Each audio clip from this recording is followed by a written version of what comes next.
आप सोच रहे होंगे 9 रूप तो देवी के होते हैं, फिर बहू? भाई बहू भी तो लक्ष्मी का रूप है। तो जब बहू के पैर पड़ने से घर में समृद्धि आती है तो और क्या क्या होता है, जरा देखिए। रामलाल और श्यामलाल 2 भाई थे। दोनों बड़े ही प्यार से साथ ही एक ही घर में रहते, लेकिन दोनों की बीवियों का रवैया एक दूसरे के लिए बिल्कुल ठीक नहीं था। एक दिन रामलाल की बीवी कहती है, अरे रमा, ये क्या कर दिया? सारा कचरा पूरे घर में फैला दिया। माफ करना दीदी, मैंने रखा तो एक ही जगह था, लेकिन हवा इतनी तेज चली कि उड़ गया।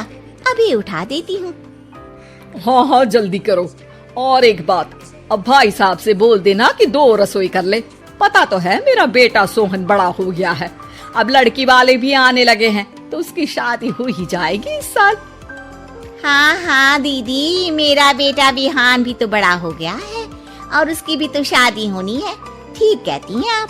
अब हम ऊपर वाले तल्ले पर शिफ्ट हो जाएंगे। मैं विहान के पापा से बात कर लेती हूँ।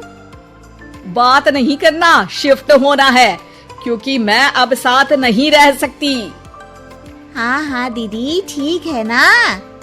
फिर क्या, हो जाते हैं एक घर के एक परिवार के 2 टुकड़े और 2 रसोई, दोनों के बेटों की शादी। और फिर शुरू होती है कहानी। अरे मेरी बहू तो ढेर सारा दहेज लाई है। ये देखो, बड़ा टीवी, एसी, कार और गहने भी। दीदी ये तो बहुत अच्छा है, लेकिन है कहाँ आपकी बहू? वो सो रही है, थोड़ी रिजर्व टाइप की है ना, अपने ही कमरे में रहती है और ज्यादा बात भी नहीं करती। तभी रमा की बहू की आवाज आती है, माँ कहाँ है आप? जल्दी आइए, नाश्ता ठंडा हो रहा है और मुझे भी भूख लग रही है। आ रही हूँ बेटा, रुक। दीदी चलूं क्या? ये लड़की मेरे साथ ही बैठकर खाती है, वैसे भी भूख लगाई है। ये बोलकर वो चली जाती है। तभी श्यामा की बहू बाहर आती है और बाहर की ओर जाने लगती है। अरे बहू, कहीं जा रही हो क्या? क्या है माँ जी, बिना बात के ठोका मत करो। जा रही हूँ मैं। वैसे भी मेरे पापा ने कार घर में रखने को तो नहीं दी है ना। अरे नहीं नहीं बेटा, बिल्कुल बिल्कुल, घूमो घूमो।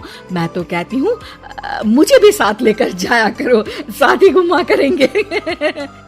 अरे नहीं नहीं, मैं आपके साथ बिल्कुल भी कंफर्टेबल नहीं हूँ। वैसे भी मैं शॉपिंग में जा रही हूँ, कहाँ आपको टांगती फिरूंगी। ये बोलकर श्यामा की बहू निकल जाती है। तभी उसके कान में ऊपर वाले तल्ले से हंसने की आवाज आती है। और ये कौन इतनी जोर जोर से हंस रहा है? ऊपर जाती है, जहाँ वो देखती है कि रमा और उसकी बहू साथ बैठकर बातें कर रही होती हैं। फिर तो मम्मी जी इतना मजा आया कि मैं क्या बताऊं। हाँ हाँ बहू, सुनने में ही हंसी नहीं रुक रही। तू तो वहाँ मौजूद थी।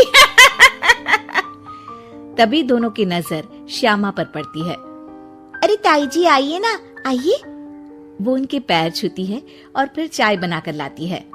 श्यामा अकड़कर कहती है, अरे नहीं नहीं, मैं चाय वाय नहीं पीती, बस हंसने की आवाज आ रही थी तो सोचा बता दूं कि टीवी की आवाज धीमी कर लो।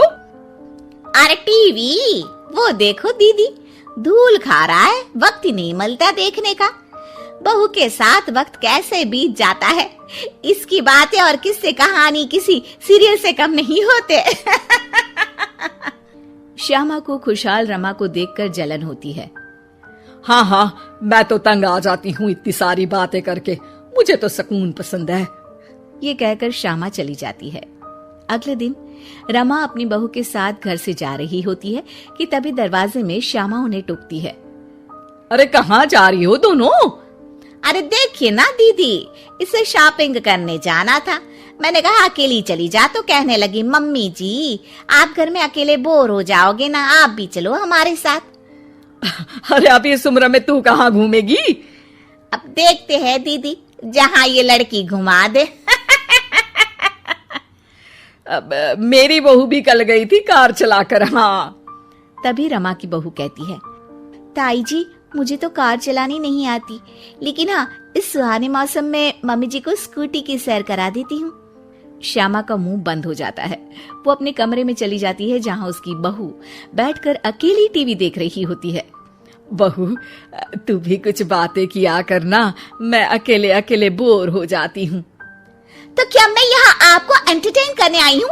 देखिए मम्मी जी, मैं तो सिर्फ ये कहना चाहती हूँ कि ये टीवी मेरे पापा ने दी थी, तो ये टीवी कल तक मेरे कमरे में लग जानी चाहिए, समझिए आप। ये बोलकर वो वहां से चली जाती है। श्यामा सोच लेती है कि वो अब ये सारी बातें अपने बेटे को बताएगी। शाम को उसका बेटा जब घर आता है, अरे देख बेटा, तेरी बीवी सारा दिन अपने कमरे में रहती है, न बात करती है न चित। मैं बूढ़ी सारा दिन भूत की तरह अकेली घूमती रहती हूँ घर में। अरे माँ, मैं क्या बोलूं? मैंने कई बार उसे बोला कि सबके साथ उठा बैठा करो, हंसा बोला करो और मिलकर रहो, लेकिन वो कहती है कि उसका मन ही नहीं करता। अरे क्यों मन नहीं करता है? ऐसा क्या हो गया? माँ, तुझे याद है उसके पिता ने कार देने से मना कर दिया था। कहा था कि उनके पास पैसे नहीं है, साथ ही तेरे सामने हाथ भी जोड़ा था, लेकिन कैसे तूने उसके पिता के साथ बुरा व्यवहार किया था। उन्हें कहा था कि पैसे नहीं है तो किसी भिखारी से शादी कर दो अपनी बेटी की। हाँ बेटा, तभी तो आज दरवाजे पर इतनी लंबी कार खड़ी है। बस माँ, तो अब तू उस कार से ही बात कर और उससे मन लगा, क्योंकि पिता के आंखों का आंसू आपकी बहू के दिल तक उतर चुका है और आपकी इज्जत उसकी नजर में। अब श्यामा को समझ आता है कि कुछ निर्जीव चीजों से घर भरने से अच्छा है कि सजीव चीजों से जिंदगी भरी जाए।